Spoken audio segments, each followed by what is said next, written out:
Sorry, lighting. Hey everyone, today is Saturday,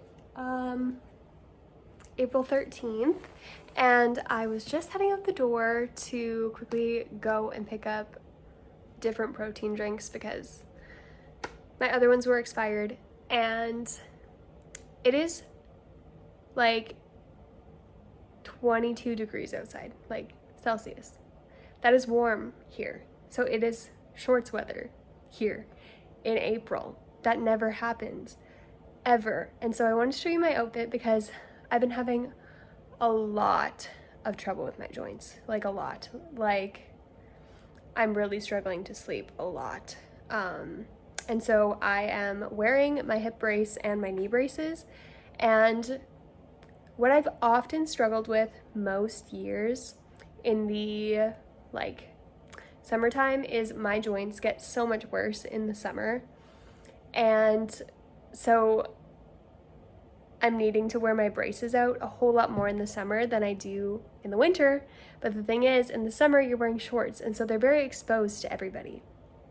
And before, I had like gray and black braces, like from like my knees to my ankles. And when you're wearing that many braces too, you get really hot. But I got new knee braces this year, and they're like skin color, and I am appalled at like how good it actually looks. And I am wearing my hip brace.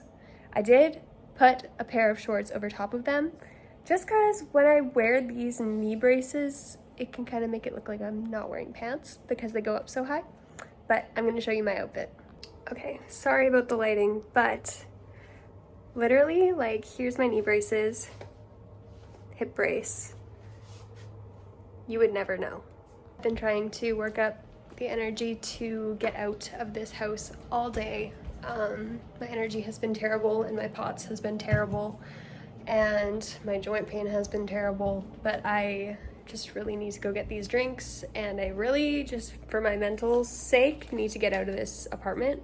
So I'm gonna go and pick up my protein drinks, and then I'm probably gonna sit outside on the balcony and enjoy the weather. Hello friends, today is Wednesday, April 17th, and I'm getting ready to make some ice cream. So, just a minute. The other day, Matt and I decided to go and buy ourselves a little ice cream maker so that we can make our own ice cream because I need to sit down.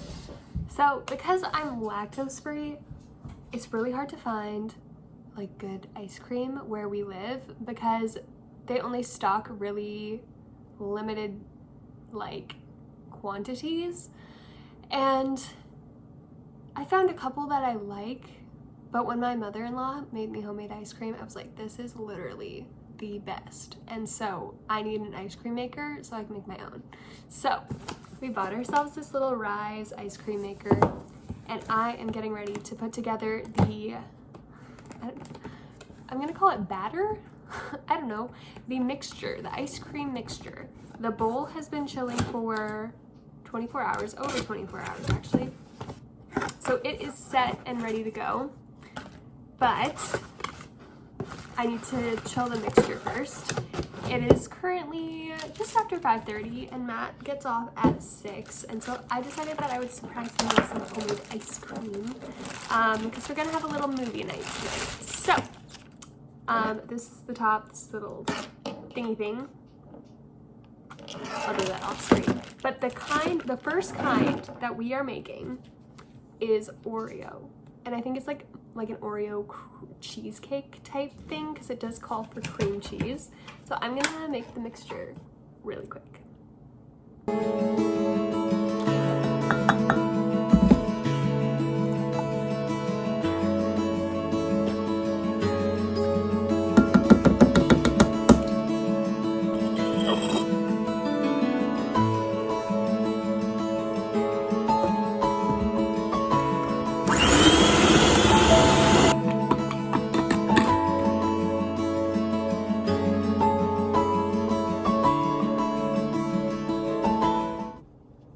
So I have my base.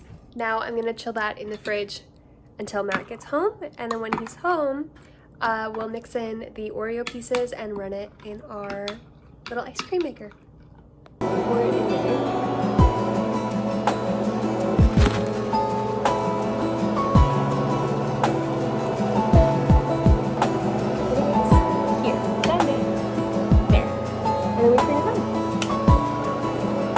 And then does it freeze it while it's...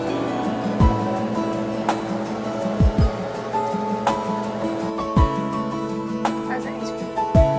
Super good. It's like iceberg. Yep. We concur that the ice cream is very, very, very, very, very delicious. So we will be indulging in ice cream for the foreseeable future. If you want to know what Canada is like, remember how the other day I said, it's shorts weather outside. It's never like this in April. We're back to jackets, sweaters, and mittens, and it snowed today. That's only like 7 days apart. Anyways, I just wanted to put that in here because I thought it was ironic. Okay.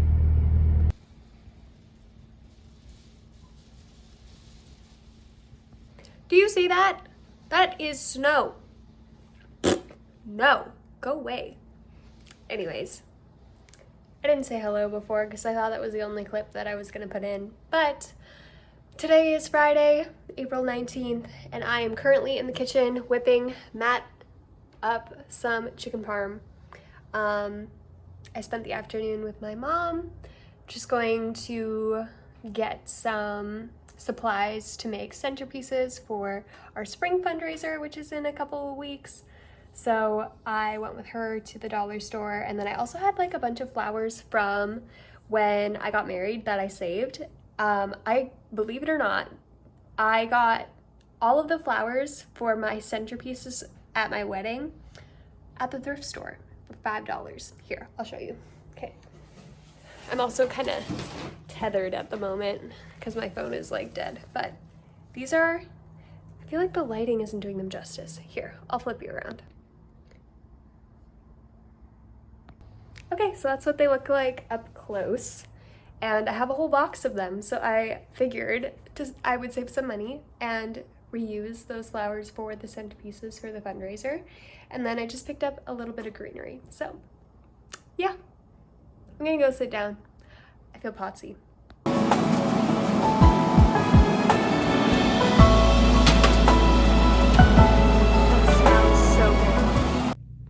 Good morning, everybody. Today is Monday, April 22nd, I think. So today I have a phone appointment with a new gynecologist, and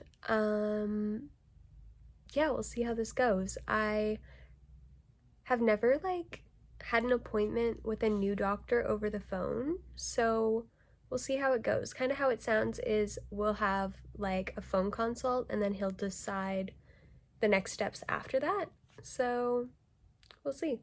Basically, I really need this doctor to take on my case because I am complex, and hopefully he will take me on as his patient, and hopefully he will agree to do surgery. I'll fill you in with the appointment later. Okay, it's later. I just got off my phone call with this gynecologist, and I'm eating ice cream because it was a little stressful, not gonna lie.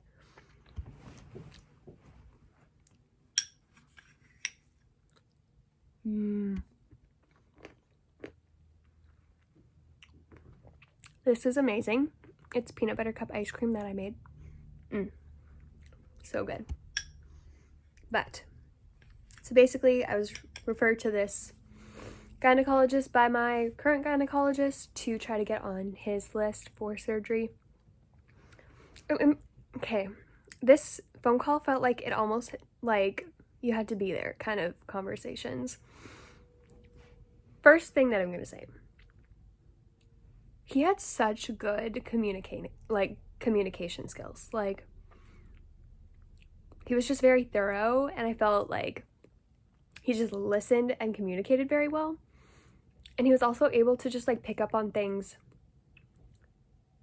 like from my communication with my last gynecologist, and how there was like apparently quite a bit of miscommunication between my current gynecologist and myself, I guess. And so that was like interesting that he was picking up on those things. But why I say like you almost had to be there was because I have been told from my last two gynecologists that it's very clear that I have endometriosis, blah, blah, blah, blah, blah. But this guy almost made it sound like it was something else. Like, not, he didn't want to say that it wasn't endometriosis, but he was also like, there's a chance that it could be something else and that there is a deeper root cause, like also because of all of like my other health stuff that's going on.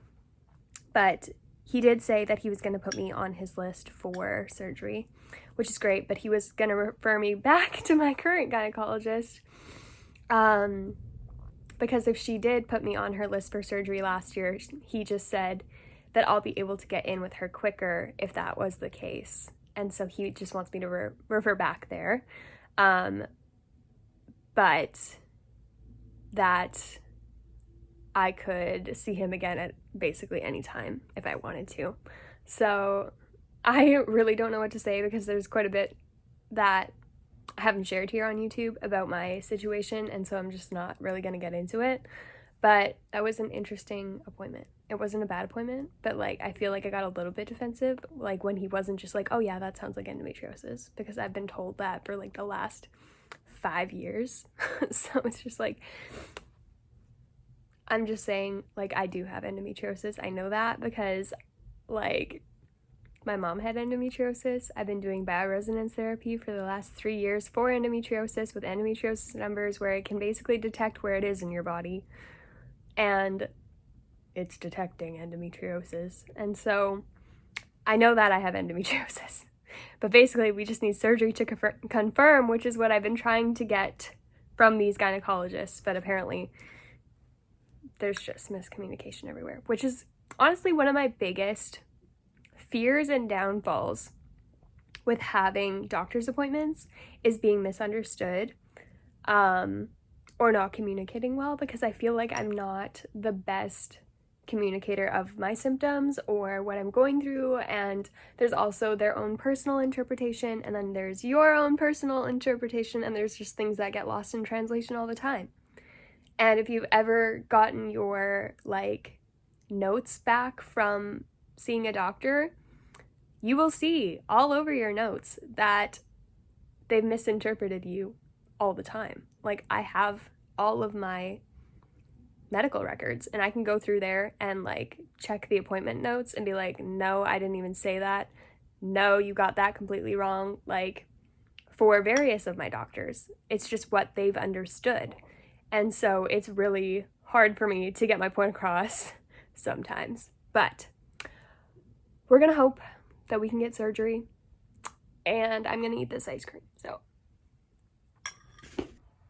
good morning, everybody. Today is April 30th, which is a Tuesday, and I am pretty much coming in here to close out my video, but today out of the blue my neurologist called me, which I was not expecting, but was so grateful for, because I've just been having a lot of concerns that I have wanted to discuss with him, but I always feel bad about calling my doctor's offices because I know that they're busy, and I just don't want to deal with their receptionists usually. And so I was so thankful that he called me, and I was able to discuss some of my concerns with him. We just went over what I've been doing like medication wise for POTS right now, and discussing maybe the possibility of getting some IV fluids for the summer, and just sharing the rest of my concerns with not being able to eat and not being able to get a feeding tube, and just my frustrations with that. I think he's my only doctor that I feel like I can be 100% honest with and not hold back, because he both receives what I say and doesn't get offended. Like, I so appreciate that in him as a doctor. Like, he doesn't feel like I'm questioning his like knowledge or anything like that. He just shares his thoughts and his knowledge and how the system works, and I receive stuff from him so much better that way, like, because he's just so transparent.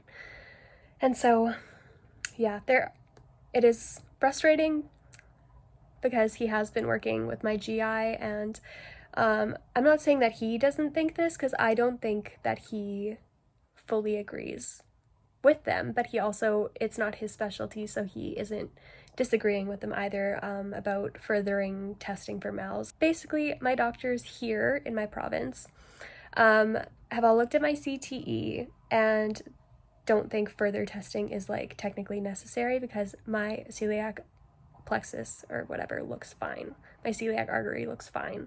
And I'm like, you're looking at the wrong test, and so why wouldn't you run further testing? So that's been frustrating, and I'm hoping that they're still going to refer me to the doctors that she said she was going to refer me to.